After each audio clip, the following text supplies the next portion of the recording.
Okay, welcome. We're here for the Planning Commission meeting, and we'll start by the call to order. All right, Kyle. Here. Here. Here. Here. Osterholm. Here. Also present is Planning and Zoning Administrator Denise Swinger, Village Solicitor Amy Blankenship, and Public Works Director Johnny Burns. Okay, we will review the agenda, and I'm assuming, Gavin, that you'll have something from the council? Yes. Okay, and so we have two public hearings.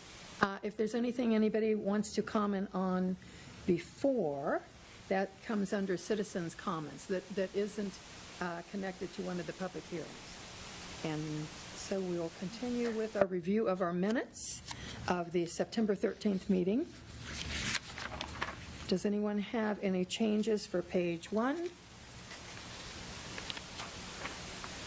And it's a short one, or page 2. Okay, could I have a motion to approve? Okay, motion to approve the minutes from the last meeting? Nice second. Great, that's been moved and seconded. Do we need a roll call? All those in favor, say aye. Aye. Aye. Okay, we'll move on to communications. We have gotten a number of letters. There was one that I think we just got today that was sent to us. Hopefully we've all had a chance to read them. I think there was one written in support of the first public hearing for the conditional use transient guest lodging, and then all the others had to do with the final plat. Next up is our council report. Gavin. Okay. So council passed ordinance 2022-31 creating a stormwater utility. That one we did, Judy. Thank you.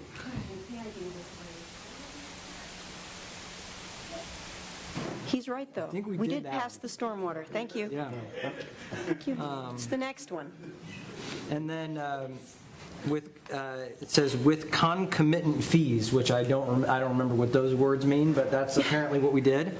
At our October 3rd meeting, we also heard a first reading of an ordinance repealing and replacing the existing sound noise ordinance, or the existing noise ordinance. So tune in for future council meetings if you're interested. I know Gary and others have expressed interest, so it'll be on our next agenda. And I think that's it, unless Denise or Judy wants to add anything else. Great, thank you. Do we have any citizens' comments on anything that is not on the agenda? Okay, then we will move on to our first public hearing, which is the conditional use application from Shirley Smith. Denise, would you like to go over that? Shirley Smith applied for a transient guest lodging. Unfortunately, our code requires that locations have to be 500 feet from closest property line to closest property line. This was something that Planning Commission recommended to council because they were trying to find a way to not disrupt the feel of a neighborhood. The one thing about this one, which is interesting, is when I did that, it was like 247 feet away, and it really wasn't even in the same neighborhood. So staff then, after Shirley asked about appealing it, we did discuss this with our solicitor, and we suggested that she go to BZA, and she did go to BZA and was able to get a variance to that requirement. One of the things that I like about this one is Shirley actually is going to be staying in the home. She's just renting out a section of her home for people. And in 2013, when the new zoning code came into play, and transit guest lodging, which had been called short-term rentals at one point, was added to the code, there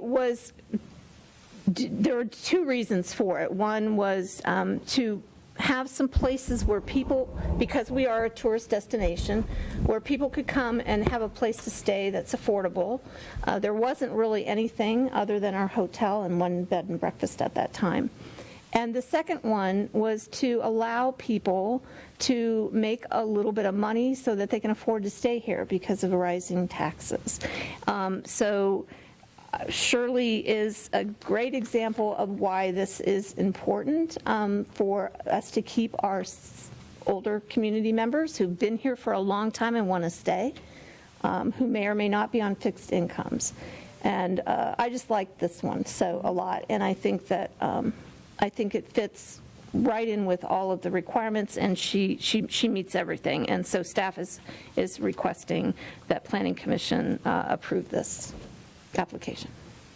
Shirley, is there anything you want to say? Do you want to step to the podium?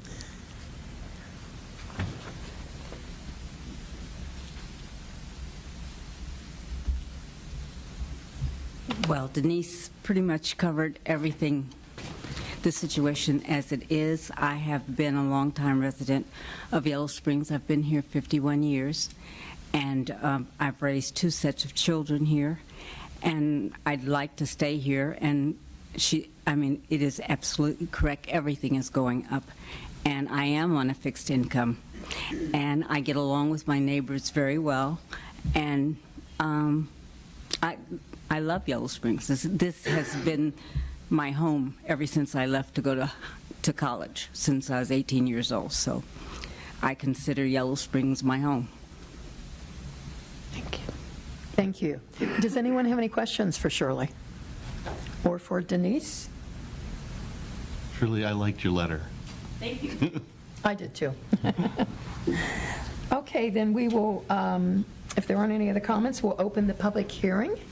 If anybody has anything they would like to say, please come to the podium and state your name and say it. Good evening. My name is Denise Sims. As of this past Saturday, I got married. Congratulations. Congratulations. Thank you. Almost said my other name. Anyway, I am here in support of my friend Shirley, that I think she would be an excellent business owner. I can say that we truly need more rental properties or rental for guests and tourists coming into town. It would have been nice to have additional rooms this past weekend. I had guests who came in from all over, and they really wanted to stay in the village, but every place they called that advertised rental rooms or the hotel was booked because of the street fair and whatever else was going on. So it would have been nice to have some extra space for my guests who would really wanted to stay here in the village. So I'm here in support of Shirley. She would be an excellent, excellent business owner for this type of venture, and I hope that you approve her. Thank you. Thank you.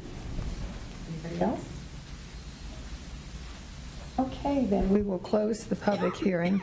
And I just want to say that when I read your letter, and that you are just what I thought of for when we talked about having transient guest housing, that you were a perfect example, that you live there in the home, the people will be there. It sounds great. If there are not any other questions, then would somebody like to make a resolution? I guess it's a resolution, motion. Well, I'll move approval of the conditional use application for the low-density residential district for Shirley Smith. I'll second. I'm sorry, was that Stephen? Yeah. Thank you. All right.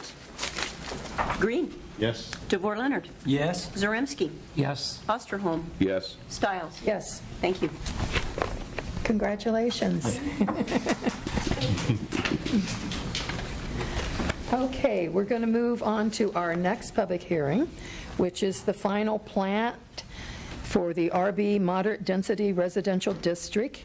DDC Management of Miamisburg has submitted an application for the final plat at 402 North Wright Street.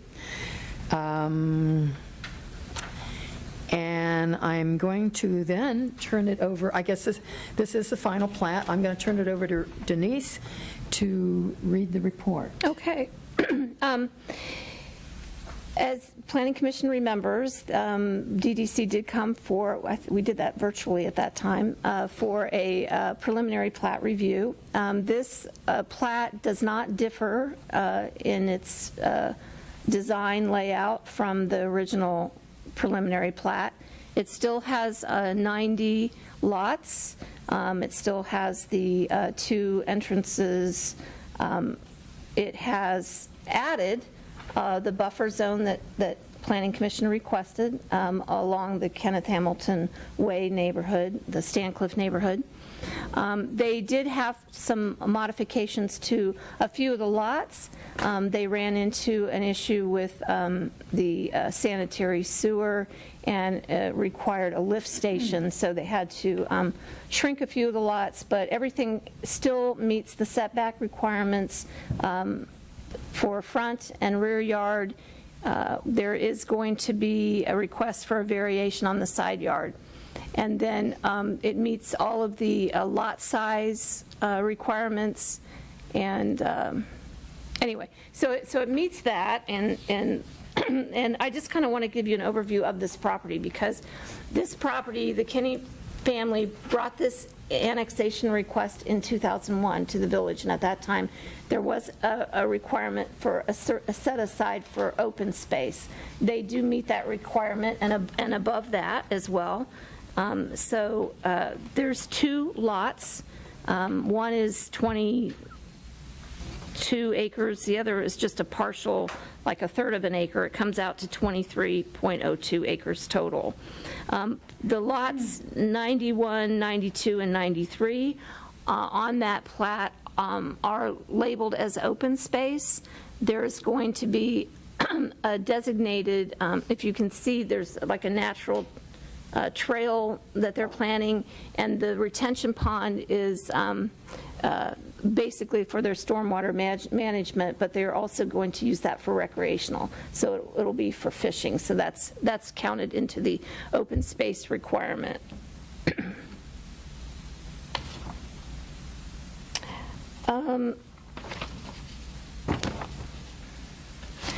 DDC is requesting a variation to the plans, and I can talk about that even in more detail later on when we get into the 122610 section of the code. But that is basically the side yard setback is a minimum of 5 feet, total of 15, and they're asking for a minimum of 5 feet with a total of 13. So it'd be 5 feet on one side, 8 feet on the other. And that's mainly because most communities measure from the foundation, but we don't. We measure from the furthest edge of the building. So the roof eaves has to be taken into consideration. And in most cases, those are usually a foot on each side. Thus the request for that 2-foot variation. And is that's something that we will be approving, or is that? Okay. Yes, under the variations section. Okay, so that would go as a... So they did submit their final plat application. I accidentally wrote on that 87 lots because there was a variation in between all of these changes, and I forgot to change that back. So the final plat is for 90 lots, just as it was for the preliminary.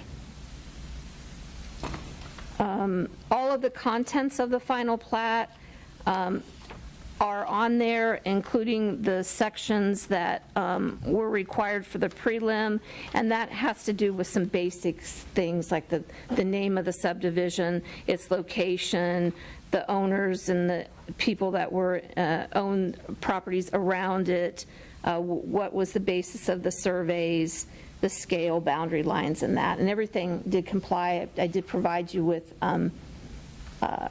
where you would go on the improvement plan or the record plan to look at that if you needed to.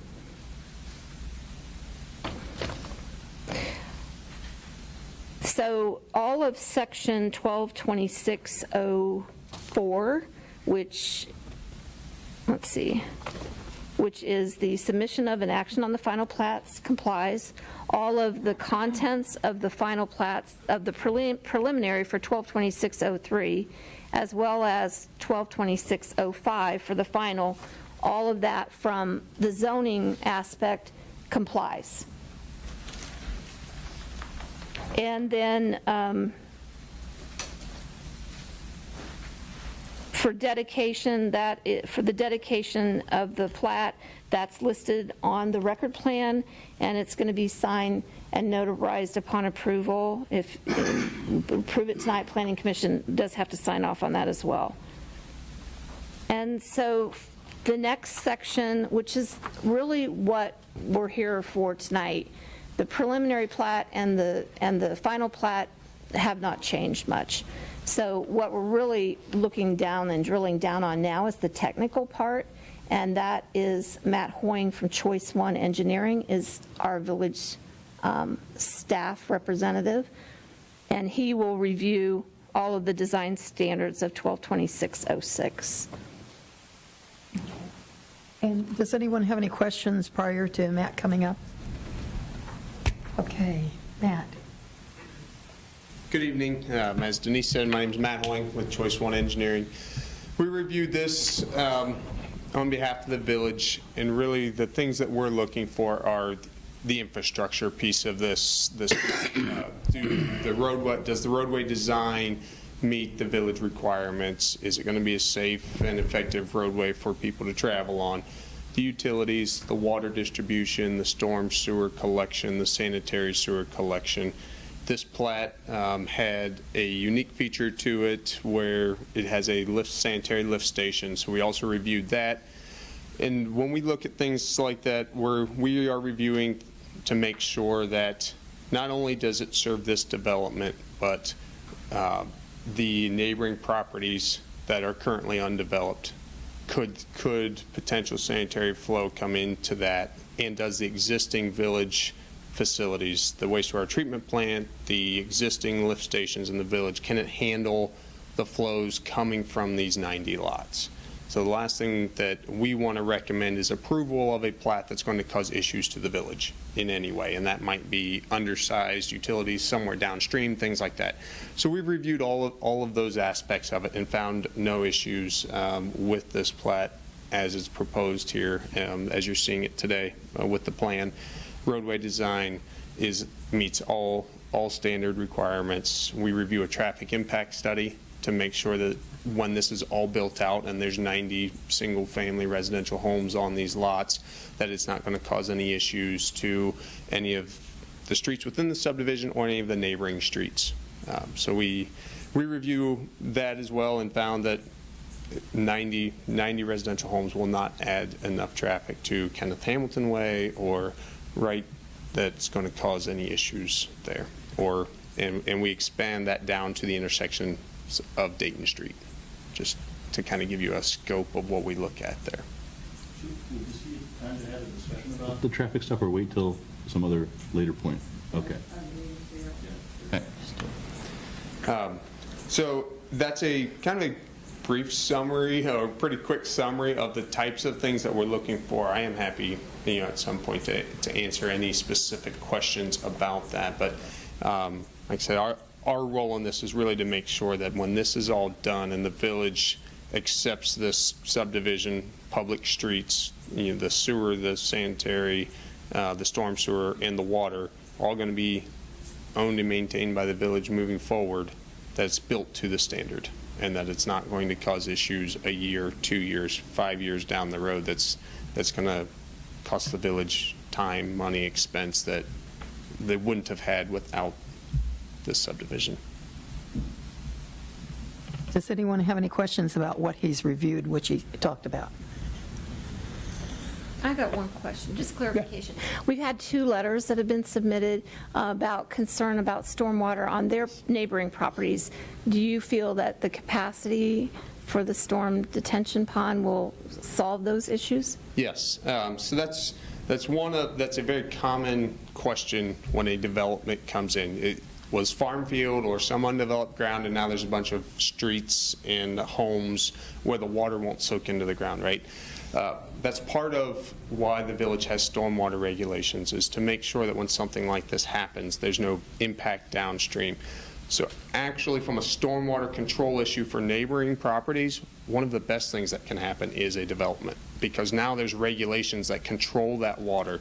That's the reason the pond is there, to make sure that when it rains, all that water is going to go into the pond and it gets released very slowly out through the outlet.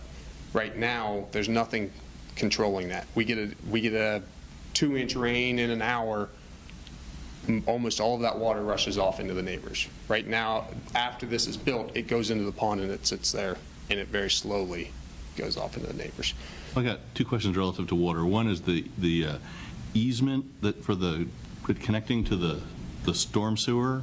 It has the address of the owner as Virginia Beach, Virginia, which it's all signed and notarized, but I don't know how you rectify that, but I don't know that that's the right address. It says Wright Street, Virginia Beach, Virginia. And then the second thing, one of the 10 wells, the test samples that were done, had a really high water level. It was like noticeably higher than all the others.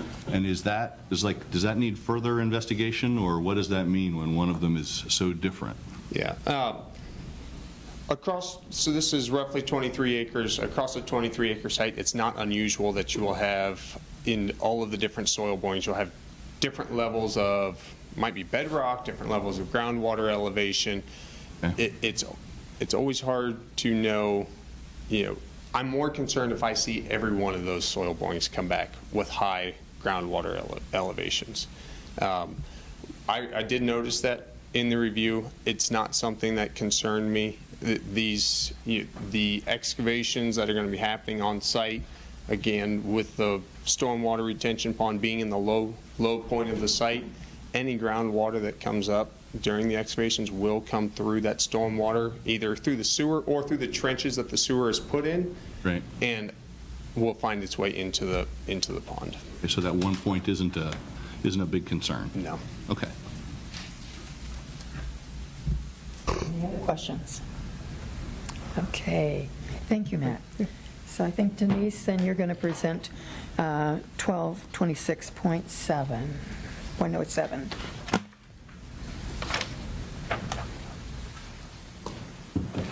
So Parkland Dedication, for this development, it's based on the number of lots. It's not based on size or anything like that. It's based on the number of lots and a factor of how many people per household. And at the end, in that dedication, it's 1.35 acres that we require for parkland.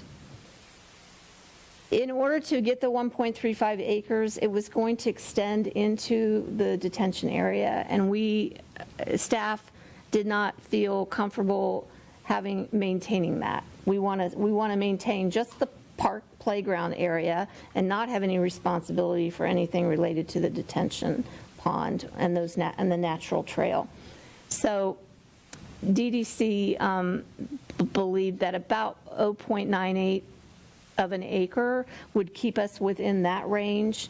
So that left like about a third of an acre that they were not giving us. So we negotiated playground equipment for that, because honestly, as Johnny indicated, we could get the 1.35 acres, but we wouldn't really have funds to put in the playground because it's pretty expensive to do for playground equipment. So their suggested value for that was between $75,000 and $100,000, and I did go back to Johnny, and he was able to confirm that it would be at least as low as $75,000. Do you agree? You agreed with that? $75,000 for the playground equipment, along with grading, mulching, concrete, all that. So that's what we're getting for that, for not getting that 1/3 of an acre. We felt that that was a great negotiation. So that takes care of that. I am suggesting that Planning Commission, in their motion, do make a request that's officially, it's going to have to be officially surveyed anyway, but it needs to be a survey for that 0.98, so we are clear as to what is our area that's going to be dedicated to us. Survey for the what? For the 0.98 acre park. Okay. And that park area is located off of North Wright Street. But people from anywhere around that area can walk from the natural trail over to that park, or coming off of Dayton Street to Wright Street to get to that park. And then the improvement plans showed several areas that were of woods that were going to be demoed. I just double checked with them. There weren't any, because there wasn't any of the trees identified that might be larger, that could possibly be preserved, but, there are exemptions from that. If that's where the building is going to go, then that's where the building's going to go, and you have to remove the tree. But in cases where that isn't, where it isn't going to be that, they're going to try the best of their ability, is what they said to me, to make sure that they can save those trees. Right.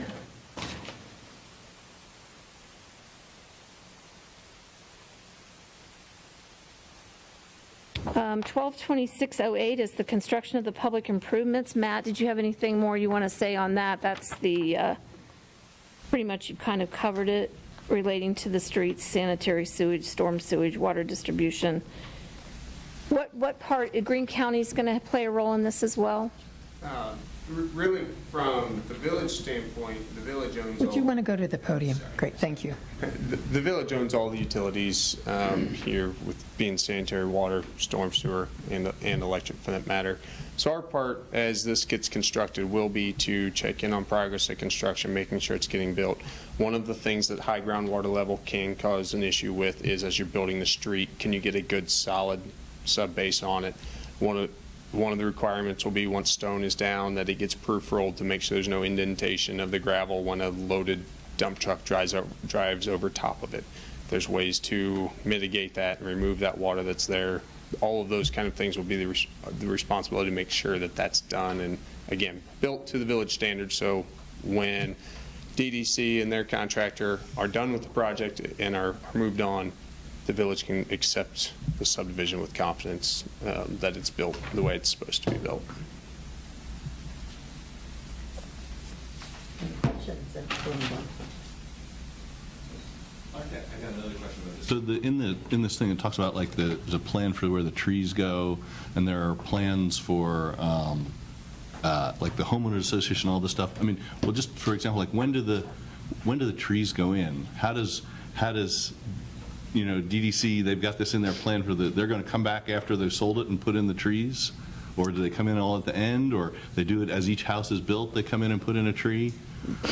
We're talking the street trees, the trees. Yeah. That would be something that is probably one of the last steps in their phase of construction. It is. Okay. Okay. All right. Thank you. Any other questions? Okay. Anything else? Okay, thank you. Okay. The other section is 122609, bond for improvements and maintenance, and Amy can speak to that. It's a fairly straightforward requirement on the part of the applicant that they post a performance bond for the cost of the improvements. That's just so that if something were to happen and the improvements were not installed to the requirements of the village and the county, that we would have the performance bond to call on in order to pay for the cost of any improvements that the village had to incur. And lastly, 122610 is the variations, and that is in the code, which will allow you to give a variation on that side yard setback. Okay. And so that is the only variation that's being requested for this development. So, staff is recommending approval of this. We just have those two conditions, that variation to allow that 13 feet total on the side yard, and then the survey to delineate the village's dedicated parkland area. Okay. And then I'm assuming we're going to have DDC come and present. Yes. Yes, because you probably have questions for DDC. Okay, would you like to come up? Thank you. Good afternoon, everybody. It's great to see you again and in person this time. I thank Denise and Matt. You guys did a great job. We've worked very long and hard with them to get to this point, and I feel like we have a very great project for the village here, and we're super excited for it. I know everybody's seen this plan already from previously, and so I don't want to go over too much, but I'm open to answer any questions. I think Denise outlined it very well. I know you had a question, but I'm happy to field any other questions as well. So for those folks tuning in on Channel 5, if you could give your name and title, please. Clayton Sears with DDC Management. I am the Director of Land Acquisition, and our address is 3601 Rigby Road, Suite 300, Miamisburg, Ohio. So maybe just the question that Stephen asked about the trees. The trees, yep. When do you do that? So the trees will be put in, they're on a lot by, if you look at the layout, they're on a lot by lot basis. So once the home is built and there's no chances of somebody running over the tree, a dump truck backing into it, that sort of thing, they will be constructed. Okay. Or, well, not constructed, they'll be put in the ground at that time. So as each house is built, before the homeowners move in, those trees will be planted. So after you guys, you do all this infrastructure, and then you sell the whole thing, and then you, or sell them individually, however it is, then you come back in and do the trees? Correct, exactly. Okay. And we're just talking about the trees on the side of the road. Street trees, yeah. So if you go, Not the yard I think we have a landscaping plan, right? Yeah, there's each, So if you look at the landscaping plan, on sheet 28, it will show the tree plantings. yeah. Each lot, except for Each lot corners has have- one, and corners have two or three. So I guess there were, in the letters and stuff, there were two issues that came up. One of them was, so the Kenneth Hamilton Way, just so that has to be the way it is. It can't be just pedestrian or just emergency vehicles. The rules on this are that it has to be a real road. There's no real alternative to that. No. Okay. And then the other thing that people had talked a lot about was access to the glass farm and to, trails and all that, is this going to be sort of setting up to be accessible to the adjacent property? And So we are stubbing Wright Street, just past our entrance, to be for the future expansion of the glass farm. That was at a request by staff, as well as stubbing utilities up there so that they can use those utilities as well, as that future is developed. Okay. Sorry, on the landscaping plan, we did suggest, rather than it being in the tree lawn area, that it be on the property? Correct. Yes. They are behind the So- sidewalk. So just want you to know that they're behind the sidewalks is where we're going to put those trees. Oh, excellent. Yes. Okay, great. That was a request. Well, I'm going to ask, since you mentioned utilities. Yeah. Is this going to be an all-electric development? Electric versus gas, is that what you're asking? There will be both. Okay, because and I don't know how other members of the Planning Commission feel, I would really like to see it electric. Okay. Because of what's happening with our climate, that we are phasing out on gas, that people are being encouraged to go electric. So we don't install gas. So the gas installers, the gas companies, so I don't know who it is for the area, would have control over that. I don't know if you can stop them. Oh. I wouldn't know that detail. We don't put in gas, though. So there's nothing I can do. I know that. Okay. That would be Centerpoint or Duke. I would guess it's one of those two around here. I think you guys are pretty close. It would be Centerpoint. Centerpoint. But if he's not submitting for it, then this would be an Amy question to be able to see if we can. Yeah, if that's something that the commission wants to consider, you can pass it along to council and we'll get that ironed out legally before the council. Just make it electric only? We have that in the village as well. We have, Paxton only had one gas line, and it feeds the first house, and that's only the house. And then the other end of Corey does not have gas. Okay. And from a service perspective, village can handle the load of heating and cooling the subdivision. Okay. Other questions? Yeah, Is it appropriate to keep, you sort of started down the road of going through some of the letters, is it okay to keep going? Okay, so I talked to Judy about some of this, so I'm just saying it publicly. There was one letter about this like dark sky, did you see the packet? Yeah, I saw that. I didn't bring it with me. Somebody wrote a letter about the sky. I don't even know, does the village even require streetlights? There's no streetlights, so it's not even an issue. I think it's required to have a lamp post, but it does not. In the front yard. Are there requirements on, like, the way the lampposts, the lights shine? I thought they have to be shining down. Yeah, so we have no street lights in here. And if that's correct, then it would just be a yard light. I don't know if you've ever seen out in the middle of your yard. It'll just be a little dim light.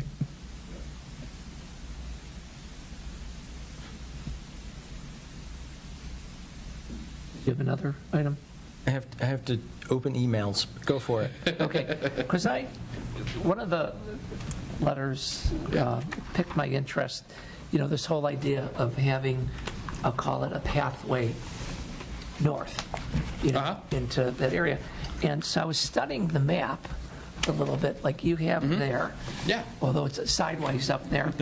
And I was really studying, where the open spaces are and how they connect and all that. Yeah. And what's sort of on the, well, this is sideways, but sort of south central, from the big open space where the retention pond is, there's like a little arm that goes up between lots 30 and 31. There's like a small, an access that goes to what you're calling Snowdrop Drive. Yep. Okay? And there's sort of a gap in there, which presumably would end up being a place that people will end up walking through. Correct. To get to the nature area. So it struck me that on the northeast part of this, there's, 6 or 8 lots that on the north side is open space. And that open space presumably butts up against this Glass Farm property. Correct. And I just was wondering if the same way between 30 and 31, you have a gap in there. It's just an open gasp. If a similar gap could be put somewhere on the north, whether it was between 10 and 11 or anywhere, in that general area, that would be a gap that would allow, pedestrian access through in the future, because right now it's not really access to anything, I believe. So I just wanted to throw that out as an idea. Or Gary, in between the lots in the center, I don't want to rearrange your plan or everything, but if you were going to have a continuous trail. Oh, that's interesting, yeah. Keep people from having to walk around the block. Right, between 79 and 80 and 70 and 69 and 70, and then, that's interesting. Yeah. I can say we can look at it. It's probably a little too late now to take care of that at final. Right. Well, that's usually something that we talk about in preliminary. Yeah.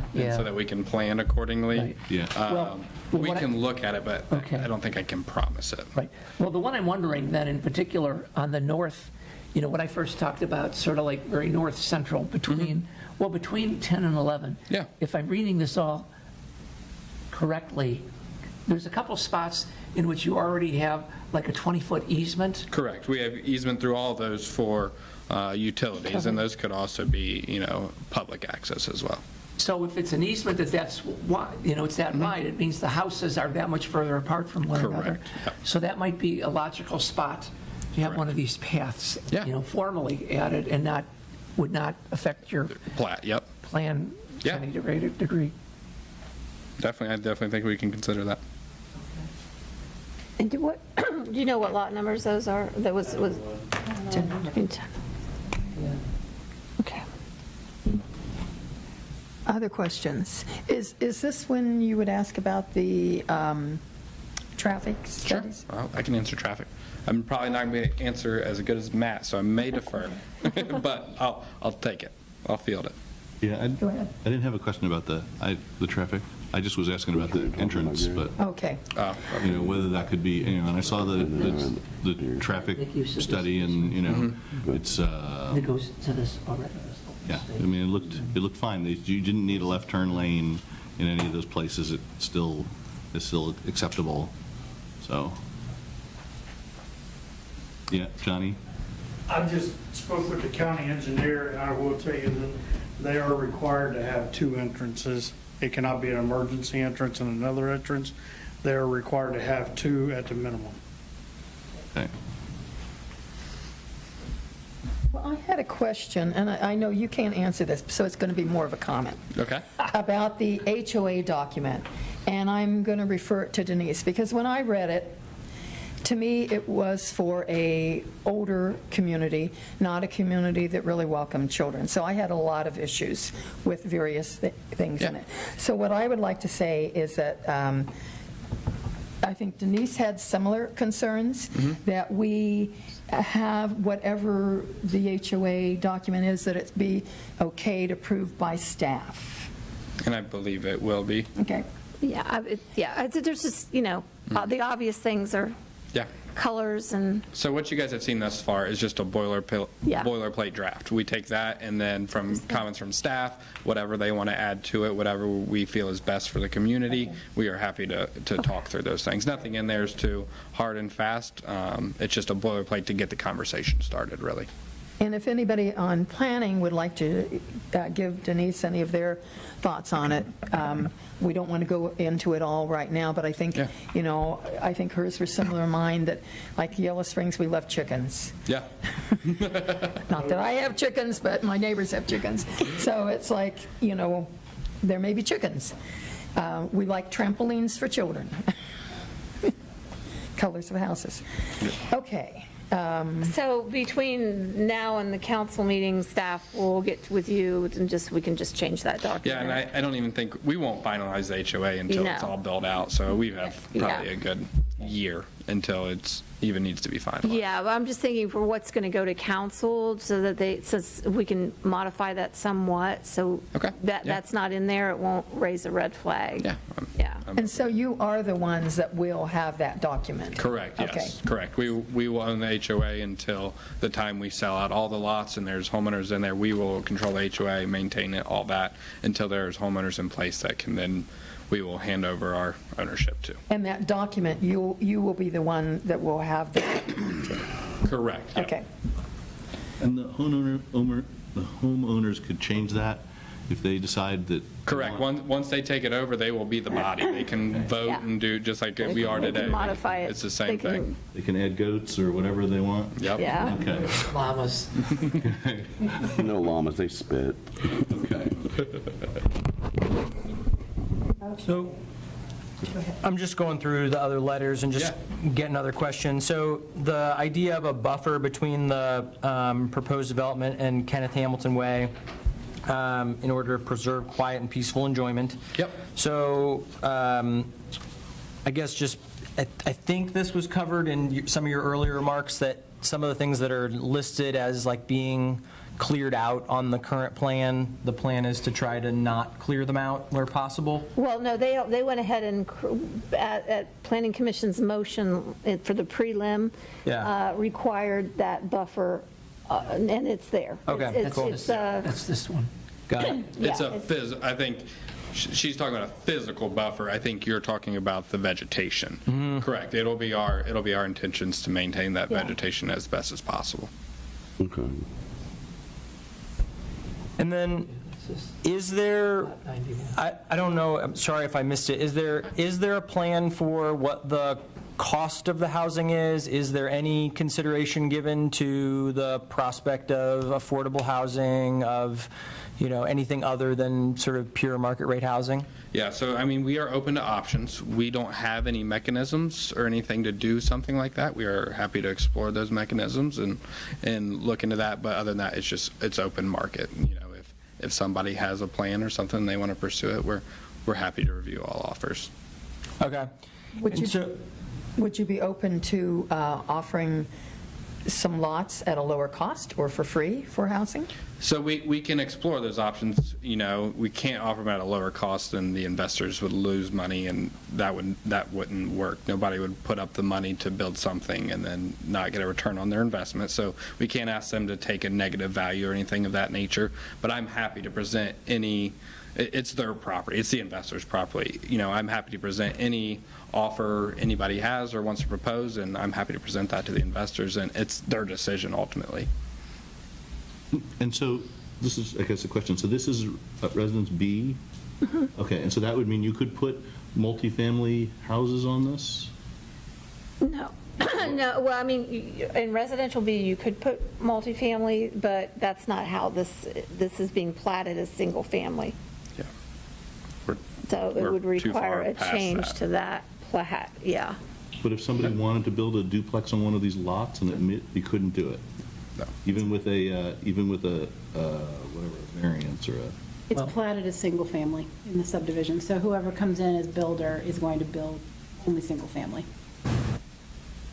But what got, I know, because I asked this last time, what's feasible, what still could happen if somebody's got a bigger plan, you could put in a pocket neighborhood here. You could go through an exercise to get, I don't know, you'd have to buy a number of lots and create a pocket neighborhood. You could do that within here somewhere. I mean, in order to do that, you would have to do what's called a replat, and you'd have to basically be carving off what those lots that you want. And that's what he's saying is that they plat it out for single family, and when they sell it to a builder, that's how that builder is doing it as single family. Right. But if someone would go and want to buy, let's say, six or seven adjacent lots, and was really willing to go through the exercise of replatting and modify it along those lines, that would presumably not be much of a problem for you guys. Correct, yeah. If they want to purchase them all and then replat it how they want, they're more than welcome. Right. But the way this is positioned in front of you tonight is as a final plat looking exactly like that. Right. So nothing on this plat will be changed in that type of modification. That would kick the whole thing back to the beginning. Right. So, because no one's come forward wanting, I just was throwing out. Sure. That could be done if someone wanted to put together, after, going forward. If someone actually wanted to do that and they had the financing to buy a block of lots, you could do that if you wanted at a later date. But those would all be sold at market rate, correct? Yeah, I mean. Whatever they cost would be for Right, yeah. lots. it's still platted as single family. So are you talking about building something that's not single family then, in that scenario? Actually, I think the one pocket neighborhood I can think of in town, I believe they are all single family. It has duplexes too. Pardon? It has duplexes also. Okay. Well, that'd be a different meeting altogether with whoever bought the properties. Correct. Right, that would be a big deal. That would be somebody who'd have rounded up the financing to buy a block of property and really wanted to put it in there and would have to go through a lot of rigmarole to get from A to B on it. But my whole point being that it's conceivable if somebody wanted to do that, but it's not part of the current plan. I just wanted to point out that there's a variety of things that you're not absolutely firmly locked out from ever doing. I know there is some regulation, at least with Greene County, that you can't replat something, there's a period of time before you can come back for a replat. And it's 2 or 3 years, I think. But I'm not 100% sure, but there is a time thing. So if they file this plat, you can't turn around next month and do a replat. I think there is a period of time that Greene County requires. And also, I'm going to withhold any formal opinion on this tonight because it's not in front of us, right? But just in glancing at our replat, 122612 replats in the Yellow Springs Code, it does make reference to any proposed replat cannot be contrary to applicable subdivision regulations. So we'd have to analyze that at the time if it was ever put in front of us, but that could be a stumbling block on that scenario. Okay. Can I go in a Yes, go different ahead. direction? Okay.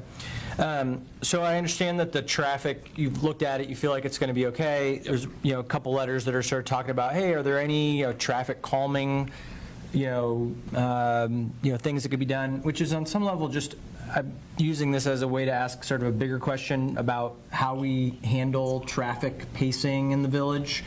I don't think we have like speed bumps anywhere, for example, do we? So like, are there calming mechanisms that have been considered in this case? And then in general, is that something that we have purposefully not done? Well, I mean, calming effects can be things like not making the street super wide. In that case, that would apply with Kenneth Hamilton. They're not expanding the Kenneth Hamilton Way section of the street. So that in itself is a calming effect. Putting in speed bumps and things like that, and Johnny has talked to fire department. They totally hate that idea of any kind of speed bumps. If you want to speak to that at all, I don't know. Well, then you got a problem because every time somebody runs over, they're going to be called PD because of people running over steel plates, rumble strips and all that. Fire department, absolutely, and I'll go on record, and I absolutely oppose speed bumps because if any of you sit in a plow truck, dump truck, line truck, bucket truck, and you try to work or go through the streets, they are extremely rough on the equipment, and when you hit them with a snow plow, you got to have momentum to keep going. If you got to slow down, then it takes harder to get up and get going and pushing the snow. Fire department has larger vehicles than we got, and they're okay, but they want the specific ones that are missing half of it because they want to make sure that when they're going through town that they don't have to slow down to go over them, that they can hit them specific areas. So then it just creates a whole nother problem. But I think if we have it posted, we have proactive neighbors. If people are complaining, and I'll just say this, if people complain about people speeding in their neighborhoods, it's their neighbors that are speeding and they just need to be neighbors and go talk to them. Slow down, I got kids. Slow down, I got animals. So. And I will say, just to address in general the traffic calming, this is a very well-designed passive subdivision for traffic calming. And I say passive in the sense of there's not any speed humps, there's not rumble strips, there's not things like that. What I'm talking about is speed calming can be long, straight streets. It's hard to calm speeds there. Every one of these streets minus Tulip Court cul-de-sac has at least one curve, if not two curves in it, right? And so those long straight lines are what tend to increase speed in traffic, is what a lot of studies have shown. So even though it's not something formally in the code, that is something that we look for when we do a review of what is the traffic pattern going to look like in this subdivision. If you're thinking of yourself in a car, it's going to be hard to get up to excessive speeds unintentionally, meaning that, hey, you're just driving and unconsciously all of a sudden you're going 45, right? Because it's a long, straight, wide open street.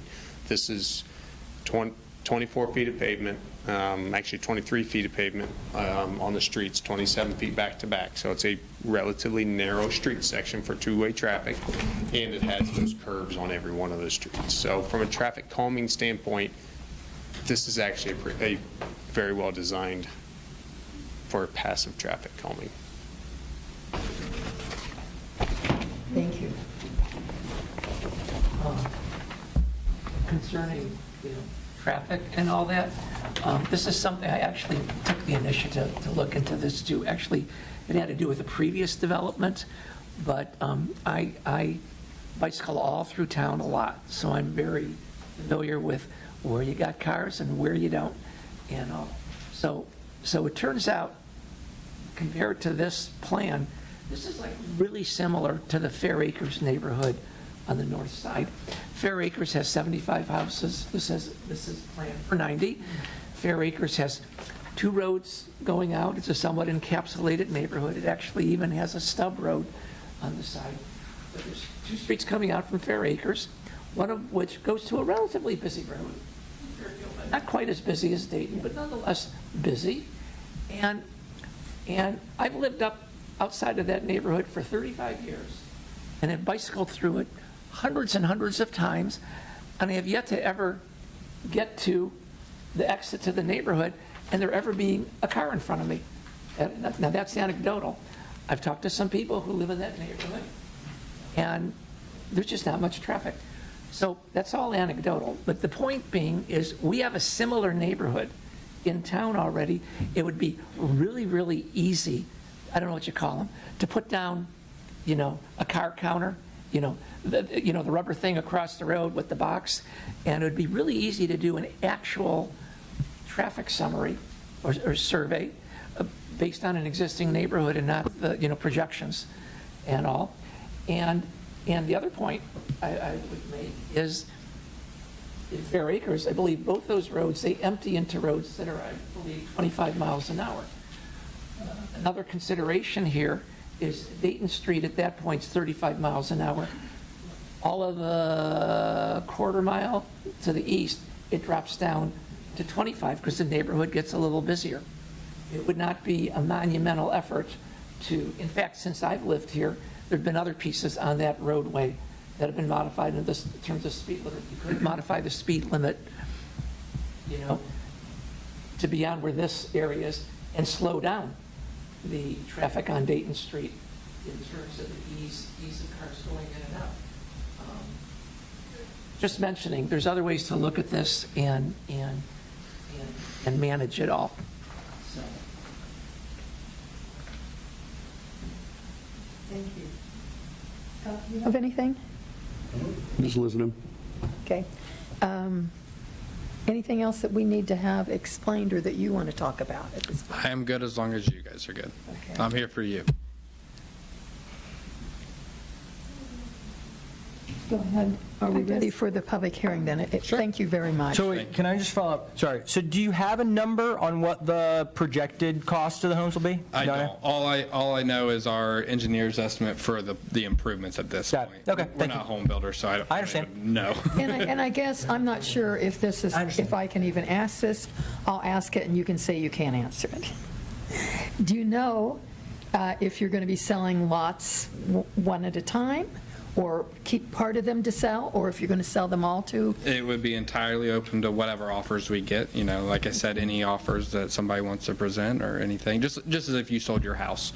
Any offer would be presented to you. We will present any offer to our investors, and it'll be at their discretion. Okay. When you've done this for other, in other developments, does somebody come in and buy all the lots, or have you done it? Typically in this area, they don't buy all the lots. Typically, builders will take them on a takedown schedule. So as they contract with the home buyer, then they will close on the lot at that time. So just basically one at a time? Correct, yeah. And obviously, they could buy more than one at a time if the demand needs that, but most home builders will not buy them until they have an end buyer, a home buyer, to design the home to the way they want it. But following up on that question, typically, though, you use one builder. Correct. Typically, in all of our communities today, we do have a few that have multiple builders, but around here, I'm trying to think if we have any multiple builders. I don't think so. The only one would be Waterford Landing and Fairborn. There was 2 builders in there. And so by one builder, you said they wouldn't necessarily be buying all the lots. Correct. So they would buy some of them. They would buy them in increments. Okay, They wouldn't buy them all at once. It would. Okay. Yeah. 9 people. Correct. They would close Buy on 9 lots. Okay. And so do you have a projection on how long this, your guess is it'll take to fill it in? Yeah, so it's usually, we run about 9 homes a quarter is what our average, 9 to 12 homes a quarter around Dayton, Ohio is what it is. So between 3 and 4 homes a month. So you've got 90 lots here. It's going to take us a year to build it. You're probably, 3-4 years till this is completely done, if I had to guess. Anything else? Okay, thank you very much. Most definitely. Okay, we're going to open up the public hearing, and this is the opportunity for anybody to come up to the podium and speak. Please tell us your name, and so anyone who wants to come up, please do. Chair, I should probably swear in anybody. You want me to swear them in together if they're going to provide testimony? Sure. I mean, we've done that before. Yeah, that's fine. If you plan to speak to the board tonight, if you can just raise your right hand, and then I'll administer the oath, and you'll just answer in the affirmative, okay? Do you two plan to speak to the commission? Okay. Do you swear or affirm to tell the truth in matters before this board? Yes. There we go. Okay. I'm Emily Seibel. I'm a neighbor, private citizen neighbor. And I guess just a housekeeping note, I'm really representing my neighborhood tonight. I think there were a number of people who were hoping to participate virtually. Since that was not an option, I'm speaking for them tonight. So that's Cheryl, Aaron, and her children, Elizabeth, Kelly, August, Betsy, Yolanda, and then myself and my family. So we're definitely not anti-development. We know the village needs more housing at all income levels. We welcome our new neighbors. We know it's important for the village and the schools to have more children. And we appreciate both that Clayton agreed to meet with us as neighbors, which we did in person on site, and we appreciate the buffer lot and preserving the ecological corridor with the new Lot 91. I think our top concern is that right now our neighborhood is more of a cul-de-sac than a thoroughfare, and so we have meetups in the street. There are kids playing in the middle of the road on a daily basis. There are pets running around on a daily basis. That's kind of where we gather, and where the common space in our little PUD is actually the road, because the common areas are all kind of squished out off around the edges. And so while that is clearly not Clayton or DDC's problem, we would love to see some effort to calm traffic, in addition to what's obviously already a thoughtful street layout and not widening Kenneth Hamilton Way. Gary, I really like your idea of slowing the traffic a little bit on Dayton Street, because people don't go 35. They oftentimes are going 50 when they cross Kenneth Hamilton Way, and we've already lost a pet to that crossing Dayton Street out of Kenneth Hamilton Way. Maybe, I think Clayton mentioned that DDC could pay for some signage if the village was okay with that. Something like slow down, children at play, something like that, or Animal Crossing. But I think we'd just be interested in anything we could get to help, because it's gonna alter the course of our everyday lives, and we understand that. We're not, we understand that that is necessary, but we just, any efforts that could be made. And we were hoping to see something in the final plan, since we brought it up in the initial one, but obviously it's not, there's nothing in there that's a change. So we're hoping to see something, any effort, any gesture. And I know Clayton was also saying it's really at the village's discretion, so my hope is there could just be some sort of our collective neighborhood hope, some just discussion about anything additional that could be done. And we have concerns about the track record of Ryan Homes and their price points, especially now with the current market conditions that we're in. I know it's not guaranteed that that's who the builder is, but that is who DDC has partnered with on every other project in Ohio. So we're assuming that's who it's probably going to be. And I don't know if I realize none of this is enforceable, but we would love to see a percentage of local builders, or at least not it all go to one developer. And I think just hiring locally in general. I think some of the neighbors had some concerns about the HOA too. some neighbors had concerns about construction disturbance.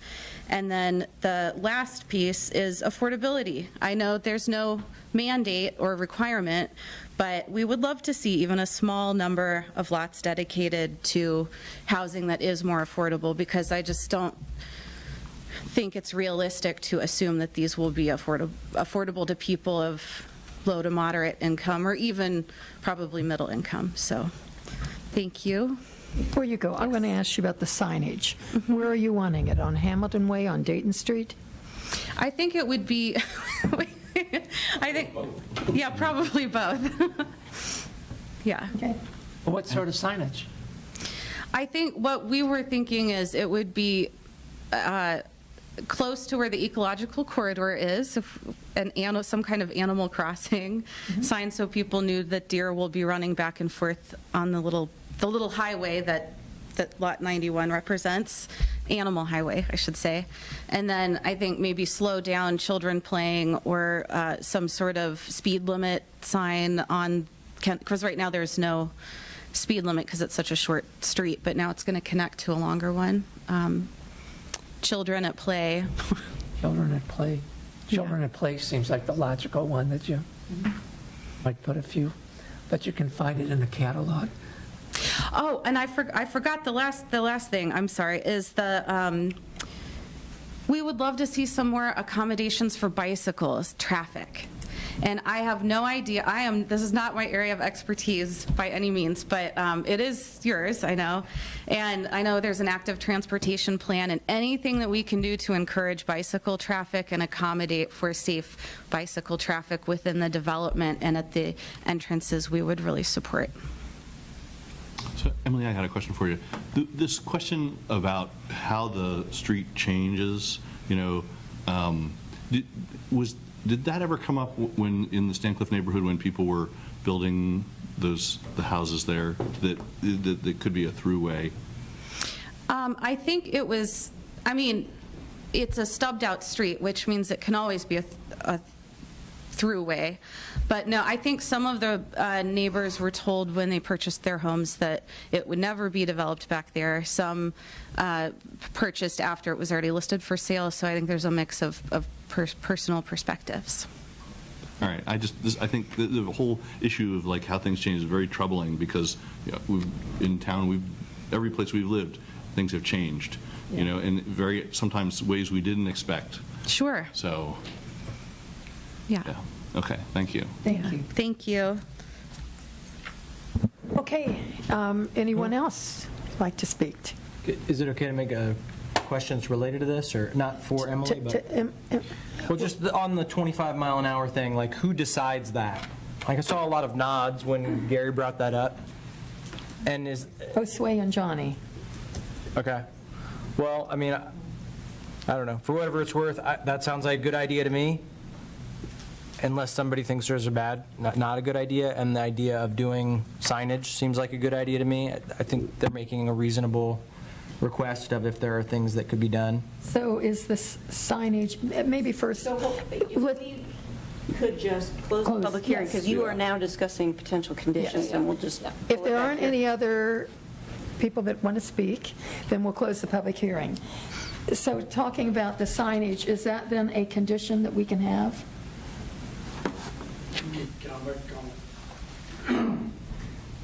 We need to leave Dayton Street alone for at least another year until the ODOT project gets through, because if we change one sign, it changes the whole ODOT project. So I am interested in changing Dayton Street to 25 miles per hour. It will slow them down to about 45 now. But we're also doing traffic calming things when we put the multimodal path in, having a bump out at King Street. After that project's complete, then we can reevaluate the speed limit signs and reduce it down. We'd all be for it as well, but I want to wait and make sure any hiccups will run a $1.8 million grant. So we could put those signage on Kenneth Hamilton Way. Is that I correct? believe there is speed limit signs, yes, we can, but But could we have signage about I don't think I want to children put a at play? 25 right now, because it'd be hard to stop at the end of it at 25 miles per hour. But children at play, I think we have that already out there at the farm that we could put in that area. The other thing that I would suggest is with Clayton, and I'll just say it publicly, when they do the development, they can probably make it to where they can come in on the construction traffic, come in on Wright Street. There's not but one house on Wright. It's more of a easier for the Kenneth Hamilton people to be able to come in on Wright Street. I think that answers my question. Cool. Go ahead. No, those seem like reasonable things to wait, and then these seem like reasonable questions that folks had, so that sounds good. And then I guess, if this is the appropriate time to say, some of the other concerns about local builders, about affordability, if I understand correctly, I'm just saying, I agree with those things, and also there's nothing that we can do about them, and maybe we should have a broader conversation in the village about inclusionary zoning or other kinds of, changes for the future, but that's not our purview here. So there's my political comment. I'm done. I just thought of one more question having to do with the builders, and inevitably there'll be builders. Okay, so you pretty much have talked about developers builders who would come in and buy individual or groups of lots. Would you envision that individuals would come and buy lots? Yeah, as I mentioned, I'm happy to present anything I receive. Yeah. If anybody wants to make an offer on lots, I'm happy to present that. Yeah. So for that, will you then reach out directly to the community on that? Or have you thought about working with a local realtor, or have you given any thought? To date, we haven't thought about that or talked about that. We still are probably a good year from even having a lot. Could we have you come up to the podium, please? Thank you. Oh, okay, yeah. Yeah, so we're probably a good year out from having lots, so those discussions haven't even really started. And it might be somewhat based on what the community response says. Correct, yeah. I think my email has been out there. I know Denise and Josue have shared my contact information with a few people, and I've spoke with them, and I'm happy to do so. If anybody wants to contact me, feel free to reach out to Denise, Josue. I'm happy to have a conversation with anybody. I have no problems with that. And do you have an estimation of what the price of a lot will be? I don't now. Ballpark? I don't know right now. All I have is our engineer's estimate, and it's pretty expensive, unfortunately. It's more expensive than we anticipated. Yeah, lift station, electric supply, there's a few different things that boil into there. Any other questions? Can you share what that is, or you don't want I don't have it with me. Do you know what it is? to, like a ballpark? I want to say it's around 5 million. It's 4.5. 4.5 million. And then that does not include the land. Correct. Correct. So I had one other question, and I'm not sure where it's going to fit in. But early in the packet, just all of one of the early pages, Denise brought up in her summary on this all, was the whole thing about the open space and the nature trail in it, and the whole thing with accessibility for people with mobility issues, and that's a topic that would need. Right, I did mention to you that is something that if we could get the natural trail, actually a paving type of surface, because they're installing sidewalks, I don't know that it's something we can demand, but we could maybe explore with them. I think that, for me, a natural trail might be very difficult for some people to be able to navigate. Right, although, so I'm wondering, where does conversation about that progress? I think you can ask Clayton if it's something that they would consider, an alternative. Well, yeah, okay. Because my opinion is, as you were saying, there's sidewalks all around. We have other nature trails in town that no one's beating a drum that you got to go and asphalt them. Right, and so at the end of the day, if you don't want to go there because we can't require it, it's just, I gave you the option of exploring it because... To me, it's less of a nature trail. If you go and pave it, And I won't be able to maintain as much buffer if we do need to pave in there as well. which would be a contentious point. Yeah. Well, that kind of resolved that then. Thank you. That kind of ended that conversation. Anything else? I think we're done for now. Doesn't mean we're not going to have you come back. No worries. And so, okay, so we're looking at, I guess, am I right in saying that these would be conditions on approval? So we're talking about the survey of the .9 acre of park 9.8, yeah. land, and we're talking about the variation of 5-foot total, 13 feet side. Yeah, 5 feet minimum, 13 feet total both sides. Minimum. 2 foot. Yeah, which is normally it's 5 feet minimum, And 13 15 feet total minimum. We're asking for 13 feet minimum. Can we have, are we wanting to have the pedestrian access between 10 and 12? 10 and 11, 10 and 11. I believe. I don't know if we can make that a condition. You have an easement. And if it would just be a path there, but I don't know.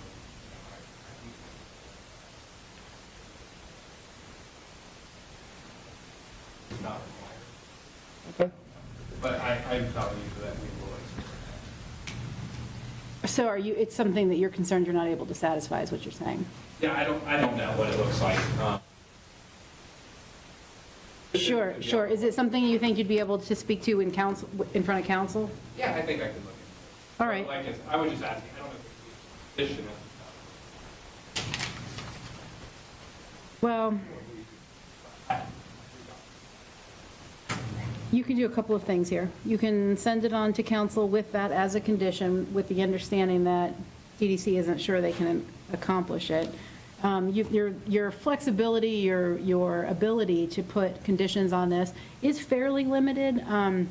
Actually, in anticipation of this tonight, I went and revisited Ohio law and the idea of putting conditions on a preliminary plat of a subdivision. And the way the courts have come down is that you are going to get some deference as the technical folks of reviewing the plat, right? You're the ones with the local knowledge and of your community and what's appropriate here. So in things like what you've talked about of all electric and no gas, and asking that the HOA docs be approved by staff and all of that, that's certainly well within the confines of what you can do. Whether or not in the end we can force a paved path between 10 and 11. Not a paved path, would be an These are easements for water, storm, sewer. They Oh, cannot they be are? paved or concrete. Oh. And they could do a natural, like around the. Is that what you were the talking about, a retention natural pond. path? Yeah, just a walkway. Okay. Yeah, natural, gravel, you know. So whether or not we can force that onto the final approval, we don't want to look into that a little bit. I'd like to know from DDC whether, when they review it, if they can do it. So you can tee it up to council as a condition, and then council, we can shake it out in front of council, or you can rely on your council rep to bring it up at that point. It's up to you. Okay. If you're asking me a question, I'd be happy to make sure we bring it back up. It sounds like you're pretty amenable to it, and that Yeah, anyway. the problem you're going to run into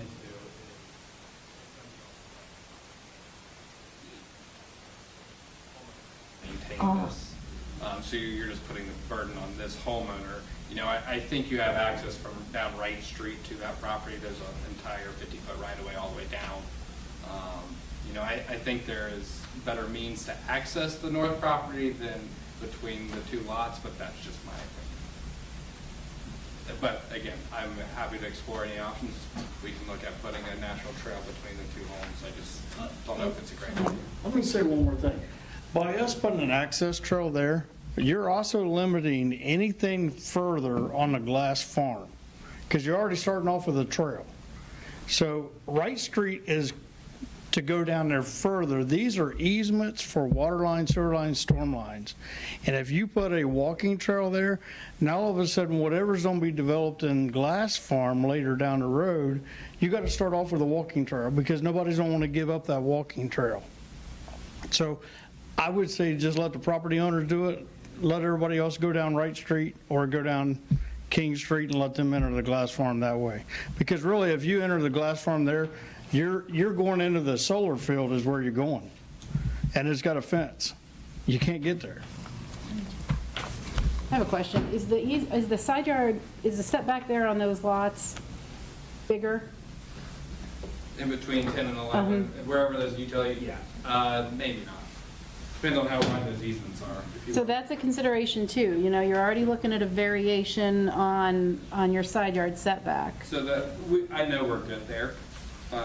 Between so 10 and 11? Those easements are 20 feet, so those lots are going to be 2.5 feet bigger than already. But, you know, as we discussed there, you know, that whole right-of-way down North Wright Street is going to be a grass, you know, a grass meadow, if you will. You know, I would imagine the village will be mowing that right-of-way that they own down there. There will be access to the north until as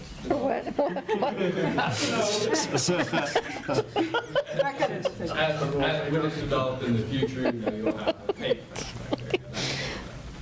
But I think there is plenty of access to the glass farm as it exists today. Trying to put it between people's houses, while it's a good idea in having that connectivity, and I understand that, I don't know if that's the right. But again, that's your guys' call. Yeah, and as to whether or not you legally can do it, the answer to that is a solid maybe. Whether you should do it, it seems to be turning up some unintended consequences. But what I want to point out, though, as I look at this map real quick, you know, as a follow-up to Johnny's comment, is that part of the reason why I was suggesting it is that little, I'll still call it a corridor, the easement between 10 and 11, it doesn't just go to the glass farm. It goes into this open space that's on the north side of these half a dozen, the half a dozen or so homes on the north end. So it actually, even if nothing ever happens to the glass farm, this little walkway, it does go to an open area. It doesn't quite show it well on that map. Well, it almost does, but so it goes and curls around then east into an open area. Just the same. So it isn't like somebody would be clamoring on needing more, you know, if and when the glass farms, further develop. Just saying. You know, as we work through this, then Clayton, what you're saying is that's all private property. Those easements just lay across those two parcels. So then you could potentially get to a point where you've got an owner on 10 or 11 that's Since they don't want it anymore. irritated that people are walking through their side yard. Yeah, and then that does become, a village issue. And we already have concerns with easements like that where people are putting up fences, putting in arborvitaes or something, and just makes it difficult for Public Works to even get access. Well, that's why I was suggesting that you granted, it's a small modification to the existing plan, but then just south of us, between this, 30 and 31, where the retention pond is, there's a delineated arm that goes up to the road, and that's not easement. That's actually part of the actual open space. So what I would be talking about here isn't, right now you have easement, figure out, I don't know how wide you need to be to actually have it incorporated into that open space, but making it actual open space and not just simply the easement. I don't know if that becomes a problem for the utility. I don't know if that's going to change the frontage on the lot and the lot size, and I can't tell you then if they're compliant with the code. The open space he's talking about, that's storm system in the back. No, he's talking about. The other consideration for that area you're talking about between 30 and 31 is that's already designated. That's not at some point in the near future going to be somebody's private property. Right. Yeah, and we'd be talking about doing, what you're talking about doing is putting it on somebody's private property, and Or he's Or saying, I changing. thought he's saying changing it so it I mean, becomes it's a modifying public the plat, property, and that would right change above the those lot private size. properties, so that open space, so have a Those two little lots arm would of the have open less space that frontage comes then. down to the Well, road. that's a pretty big change to be trying to do at the final stage.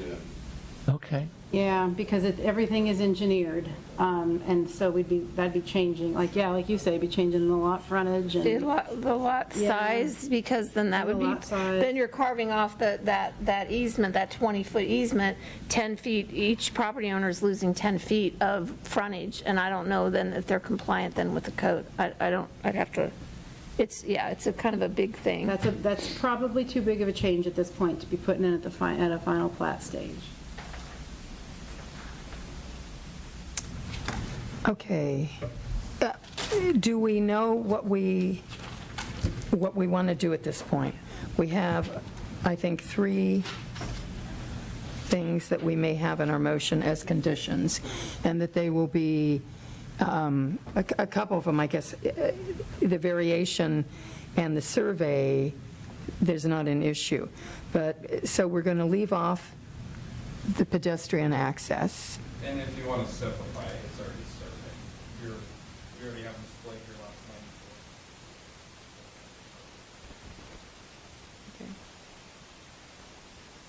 94. I think he's addressing your concern. Do you mind stepping up? Are you talking about the parkland? Yeah, your parkland lots have already been platted. They're already done surveyed. Yeah, you're looking at lots 94 and 92. So we don't have to do that? I don't think you guys need to do that. Okay. So we can take that off as a condition. So we have the variation that you want. The all-electric, are people, is that, knowing that that may be, I want to include that.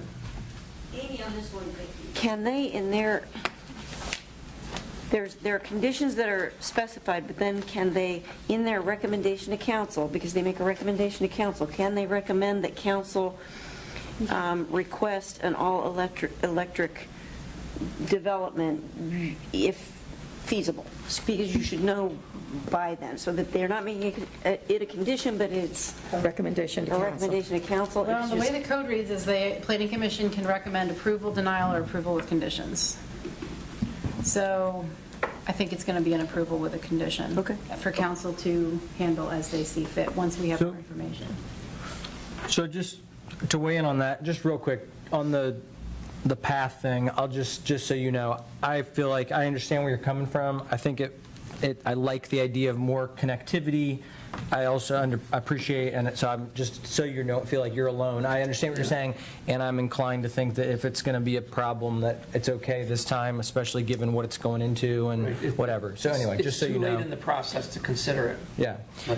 But I like the idea of more connective neighborhoods, et cetera. So, and then on this question about the electric, I don't really know much about this. I know, like, when we did a ADU at our house, we were looking into it. There were some pros and some cons of electric and gas. So I totally appreciate you bringing it up. If it's possible, if there'd be a way to kick it to council so that we could have more time to look into it, just to get the research on, like, what, because I could imagine, as I understand, electric might be more expensive on the front end, for example, with with the appliances that are necessary. Anyway, I just would like, it sounds like a good idea, and if it is truly a good idea, then I'm for it, but I don't know enough, basically. So it sounds like we may not want to make it as condition, is that I right? think that's what I'm hearing Gavin say, to not make it necessarily a condition, but to leave it pretty squarely in his and Denise's hands to address So it. you need to then bring it to council. And I'm just one person. If the rest of the body feels like you know this enough, when we talked about it just briefly before this meeting was the first time I ever thought about it, so I just don't have a developed opinion yet. But I'm happy to be outweighed. So I'm not like putting like council says, like there's no. Any thoughts from anyone else? You're kind of like one, you want to see a cost comparison a little bit. Cost and benefit, like if you're saying that the benefit is for the climate, then I guess I'm just ensuring that it's a benefit for the climate. The average Joe electric is high here compared to other communities. Yeah, and things change, so I could also, because electric is more expensive generally than has been, although gas has been going up. So there was a time where when we were building at least, it was like, whoa, that's going to cost a lot more. This would be by far the best time to put the gas lines in, if we're going to put them in.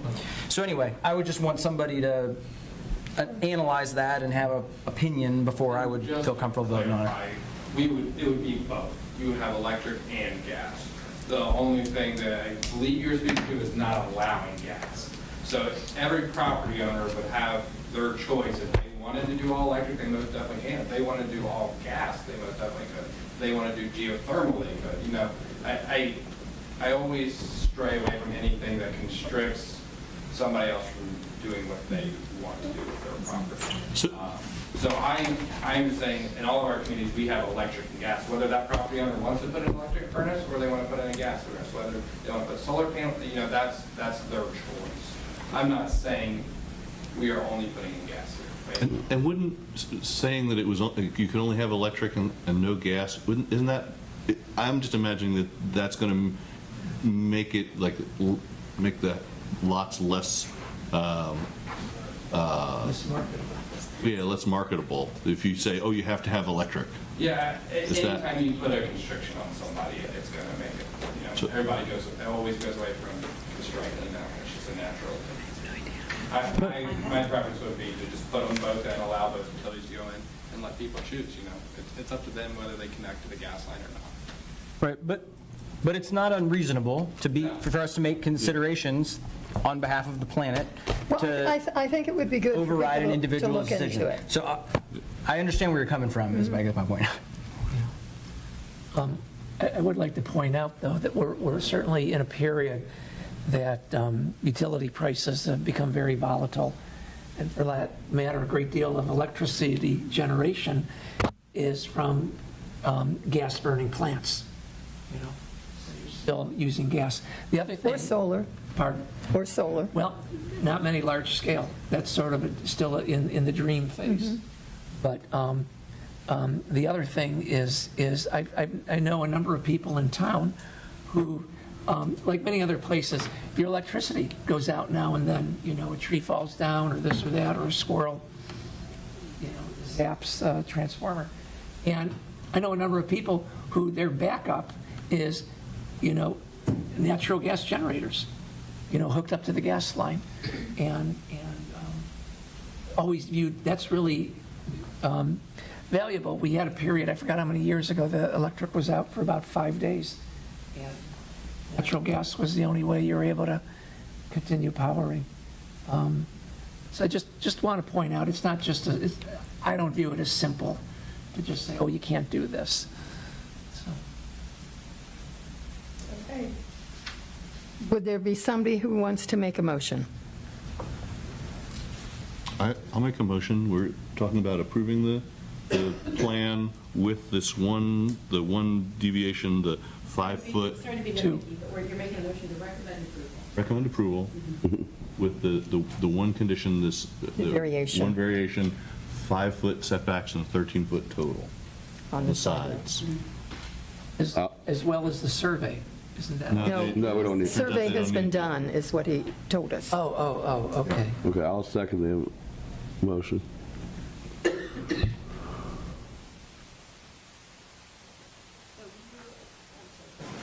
I lost it for a second there. So you are moving to approve the final plat? Recommend approval with the variation to the side yard setback. And that is the only? That's the only condition. Yes. Okay. All right, Greene. Yes. Zaremski. Yes. DeVore Leonard. Yes. Osterholm. Yes. Stiles. Yes. Thank you. Okay. So that's done. Thank you for everybody who came and spoke. Thank you. So our old business. Nothing. No old business. New business. No, nothing? Okay, and so then agenda planning, it looks like Mills Works PUD preliminary plan. Yeah, so, you know, I've gone through a few PUD processes, and I've never had a final PUD. So we're actually going to take where it's going to have to start out as a prelim, and then it's going to shoot right back to a final. So the preliminary PUD requirement is when you do the rezoning. So Millworks had a rezoning, and right now it's PUD. but no one, the property owner never came back for a final. So it's still laying there as PUD. I've talked to the new owner, and I explained why we did this before, and she actually wants to come back. And so what she's going to be asking for in the preliminary is really just uses, just adding some other uses from the B1 district, blended in with the I1. And so she'll come to Planning Commission first, she'll go to Council second, and then she'll come back with a final for Planning Commission. And hopefully we can wrap this up by the end of the year. Okay. And I do have one thing for agenda planning, and that is that, if possible, if folks could meet on Monday rather than Tuesday in December, which would make it December 11th or 12th, I think. I just wanted to project that out far enough so that we could make big waving motions about that publicly. 12th, Monday the 12th instead of the 13th? Correct. Works for me. Then you'll let me know on December 11th? I'll let you know in the morning of the 12th, Scott. Yeah, the morning of the 12th. And the only other thing I wanted to mention, I don't know when this is coming our way, but there is a group that has wanting to make some recommended changes to the zoning code. I think I've said this before. At some point, I expect someone to come to us and say, I want to get on the agenda. They're the ones that gave us their report a couple months ago. Yeah. And they did a report To council. to council. But I haven't heard anything back as far as when they want to come. And what I had suggested before is that there be some subcommittee to look through it. I know you volunteered to be on that, yeah. So we'll see. That could be added onto the agenda at some point. So sorry, we're waiting on someone to formally ask for that? Yeah, I haven't talked to anybody. I mean, I know they came to council, but then Matt asked me some specific questions, which I answered via email, but I haven't had anybody say, okay, we're ready to. Judy, I can answer a question on that, because I've been talking to Matt Raska. Right now, because the Plat, that they're looking at the infrastructure before they proceed a little bit too, because concerns that were brought up by Mr. Burns. Okay, have they contacted Johnny about that? Oh, yeah. I believe, yeah. Yeah. Oh, so you're in contact with them right now? Oh, okay. Oh, yes. Yeah. No, they are gathering information. I Yeah, don't they're think gathering ready. information Yeah. pretty much right now. Okay, that's fine. But council didn't, I thought we had passed it to planning, no? Yes, but they're not ready to bring it to planning because they want to identify what any barriers So are. the ball is clearly in their court? Yeah. Okay, Yeah. cool. I just didn't want it to be a thing that council was, that we had held something up. No. Hey, I'm a is there minor anything member of else? that group, so. If there's not anything else, would someone like to make a motion to adjourn? I'll make a motion to adjourn. Second. Great, everyone in favor, say aye. Aye. We're adjourned. Thank you. Good job, thank you. Thank you.